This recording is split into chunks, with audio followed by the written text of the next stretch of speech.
आइए हम लोग यहाँ पर क्षेत्रमिति या मेंसुरेशन से जुड़े हुए पार्ट 2 को यहाँ करने जा रहे हैं। और पार्ट 2 में सबसे पहला प्रश्न है कि किसी गोलाकार कक्ष में पक्का फर्श लगाने की लागत 10 रुपए प्रति वर्ग मीटर की दर से 1540 रुपए आती है। मतलब एक गोलाकार फर्श है, उसको पक्का करने पर 10 रुपए प्रति वर्ग मीटर की दर के हिसाब से कुल लागत आती है 1540 रुपए। और वो कह रहा है कि अगर इस फर्श पर चारों तरफ फेंसिंग करना हो जिसका खर्च 6 रुपए प्रति वर्ग मीटर के हिसाब से आती है, या 6 रुपए प्रति मीटर के हिसाब से कॉस्ट लगती है इसकी, तो कुल खर्चा कितना हो। तो देखिए हमारे पास यहाँ पर एक गोलाकार फर्श है और उस फर्श को की लागत, कुल लागत जो है, कुल लागत 1540 रुपए है। 1540 रुपए है। और जो लागत आई है वो 10 रुपए प्रति 10 रुपए प्रति वर्ग मीटर के हिसाब से आए। अगर हम देखें तो इससे हमें क्षेत्रफल प्राप्त हो जाएगा। तो 1540 में 10 से जब हम भाग लगा देंगे तो हमें जो गोलाकार फर्श है उसका क्षेत्रफल प्राप्त हो जाएगा।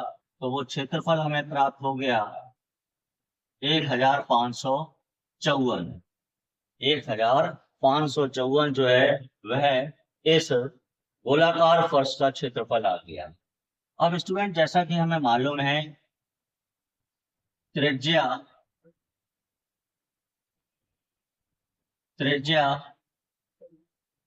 परिधि और क्षेत्रफल का अनुपात 7:44 होता है, जैसा कि हमने बताया था। हमेशा इसी का उपयोग करना है। अब अगर हम देखें यहाँ पर जो क्षेत्रफल है वो आ गया है 154। तो हमारे हिसाब से भी क्या होना चाहिए था, 154। तो जे भी 154 है, जे भी 154 है। और चूंकि अब वो हमसे कह रहा है इस क्षेत्रफल में हमें फेंसिंग करना है, मतलब गोलाकार जो क्षेत्रफल है उस पर चारों तरफ एक फेंसिंग करना है। तो फेंसिंग जो होगी वो किस पर होगी स्टूडेंट्स, परिधि पर। चारों तरफ परिधि कहलाती है किसी भी आकृति की, चारों तरफ जो कहलाता है वो होता है उसकी परिधि। तो अगर हमारा क्षेत्रफल बराबर है तो हम परिधि भी क्या लिख सकते हैं, जो एक्चुअल में हमारे पास है। तो हमने ले ली, परिधि आ गई 44। अब 44 जो परिधि आ गई है इसी पर ही हमें फेंसिंग करना है। और हर एक प्रति मीटर पर जो खर्च आ रहा है वो 6 रुपए आ रहा है। तो अगर हमारे पास परिधि इतनी 44 है तो हम इसमें 6 का गुणा करेंगे तो पूरा खर्च निकल कर आ जाएगा 6 चौके 24 और 6 चौके 24, 25 और यहाँ पर हो जाएगा 26। तो स्टूडेंट्स, पूरा खर्च फेंसिंग का लागत का निकल कर आ गया है 264 रुपए। तो इस प्रश्न का उत्तर हो जाएगा विकल्प बी। आइए देखते हैं अगले प्रश्न में क्या कह। देखिए अगले प्रश्न में कह रहा है कि यदि एक कार का पहिए का व्यास दे रहा है हमें 56 सेंटीमीटर। तो कार का जो पहिया है उसका व्यास, या इसी को इंग्लिश में कहते हैं डायामीटर। अगर व्यास या डायामीटर जो है वो दे रहा है 56 सेंटीमीटर।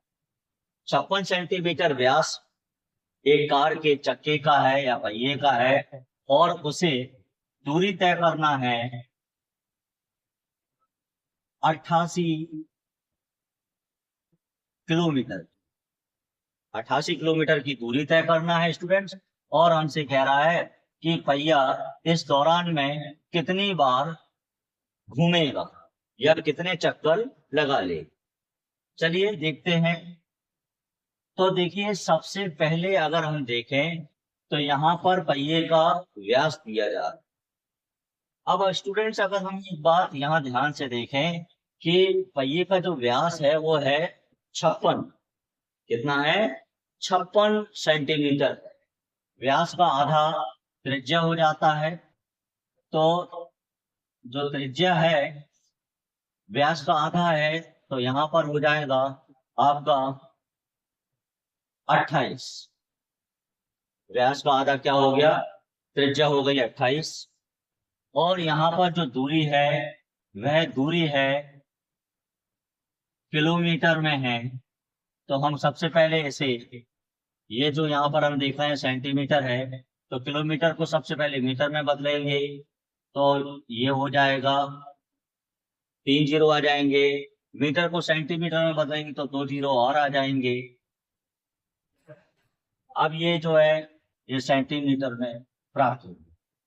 अब स्टूडेंट्स अगर हम यहाँ देखें कि जो त्रिज्या है वो तो है यहाँ पर, कितनी त्रिज्या है 28 है, लेकिन जो परिधि है वो हमें यहाँ ज्ञात करना पड़ेगी। तो जैसा कि हमें मालूम है त्रिज्या, परिधि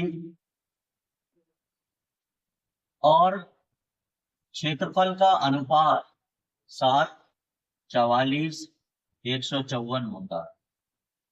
अब हमारे पास यहाँ है त्रिज्या, हमें चाहिए है परिधि। अब देखो यहाँ पर अगर हम देखें तो जो त्रिज्या है वो है यहाँ पर 28, और जबकि ये कितनी हो रही है, त्रिज्या होना चाहिए थी 7, यहाँ 28, तो कितने गुनी हो गई, 4 गुनी हो गई। तो हम परिधि भी क्या कर लेंगे, 4 गुनी कर लेंगे। तो हमारे पास परिधि एक्चुअल में होती है 44, 4 गुनी इसको कर लेंगे, 4 चौके 16, और यहाँ पर हो जाएगा 4 चौके 16 और 1 17। अब हम एक्चुअल परिधि क्या रखेंगे, 176 सेंटीमीटर। अब हमें चक्कर निकालना है, तो यहाँ पर ये है 88, और यहाँ पर 1 2 3 4 5 जीरो लगाना है, 1 2 3 4 और ये 5, और 176 से इसमें जब हम भाग लगाएंगे तो हमारे पास यहाँ प्राप्त हो जाएगा 50,000 चक्कर।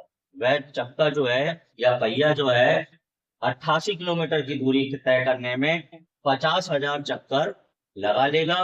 तो इस प्रश्न का उत्तर हो जाएगा विकल्प बी।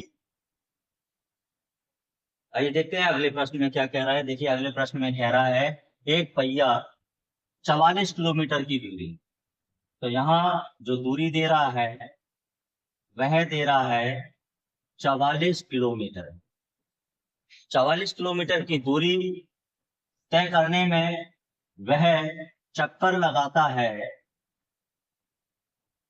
तो स्टूडेंट कह रहा है चक्कर लगा रहा है कितने, 500 चक्कर लगा लेता है।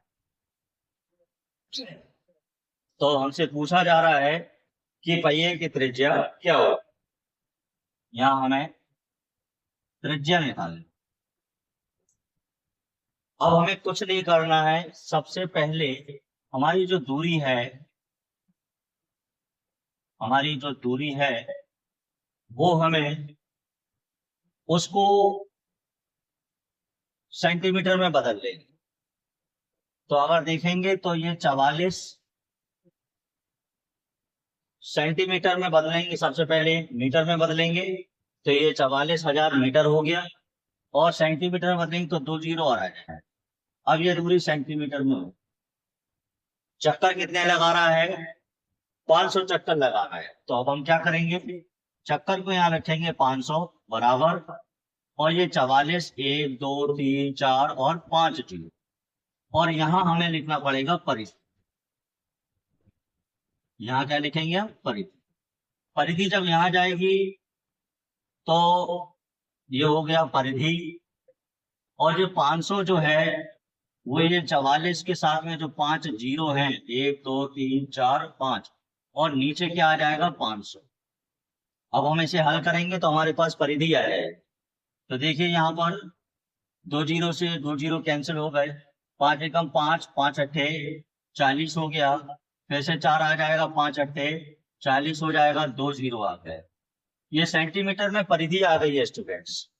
अब हमारे पास अनुपात क्या होता है हमें मालूम है, जो रेडियस या त्रिज्या, और पी मतलब होता है पैरामीटर, और ए मतलब एरिया, तो 7, 44 और 154 होता है। अब हमारे पास जो परिधि निकल कर आई है वो आई है मीटर में, सॉरी सेंटीमीटर में निकल कर आई है। हम इसे पहले मीटर में बदल दे, तो 100 से भाग लगाएंगे तो अब हमारे पास 88 मीटर में आ गई ये परिधि, 88 मीटर में आ गई। क्योंकि स्टूडेंट्स हमारे पास जो प्रश्न के विकल्प हैं वो मीटर में है, इसलिए सेंटीमीटर को हमने मीटर में यहाँ चेंज कर दिया। अब परिधि आ गई है 88, और हमारे हिसाब से परिधि होती कितनी है, 44। मतलब 44 परिधि होती है और आ गई कितनी है, 88। अब हमें यहाँ पर वो पूछ रहा था त्रिज्या, तो त्रिज्या अगर अपन देखें यहाँ पर जो परिधि है वो 44 है, 44 से 88 हो गई, मतलब दुगनी हो रही है। तो हम भी अपनी त्रिज्या को क्या कर लेंगे, दुगना। 7 होती है तो त्रिज्या कितनी हो जाएगी, दुगना करेंगे। हमारे पास एक्चुअल त्रिज्या होती है 7, तो जैसे परिधि यहाँ पर 44 थी, दुगनी हो गई 88, तो हम त्रिज्या को भी दुगना कर देंगे, तो ये हो जाएगा 14 मीटर। तो इस चक्के की जो त्रिज्या निकल कर आ गई वह निकल कर आ गई 14 मीटर। तो आपका जो विकल्प हो जाएगा वह विकल्प होगा ए।